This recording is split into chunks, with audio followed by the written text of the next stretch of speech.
Welcome back. It's now time for Midday Sports. With the long-term aim of leading the Reggae girls to a third straight World Cup, head coach Hubert Busby says the team is building around clear football principles, being strong both with and without the ball, and dominating every phase of play. We want to be good with the ball and good without it. We want to make sure that we're winning all transition moments. Like everything else in football, we talk about, dominating set plays. And so, those are the things that are sort of our focus heading into this week.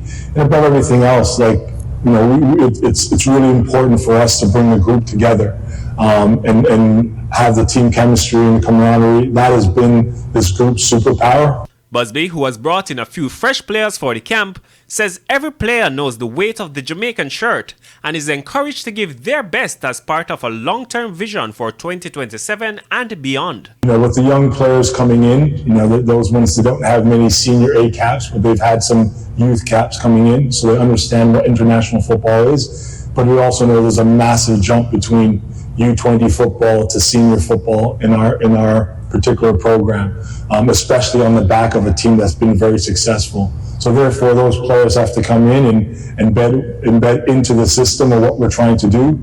All we ask for them to do is, like everything else, a non-negotiable, give their best effort, continue to have a growth mindset, which they've shown, and they've had a great week thus far. Busby expects a competitive match on Tuesday, noting that when Trinidad plays Jamaica, it's rarely ever just a friendly. When Trinidad plays Jamaica, it's not a friendly.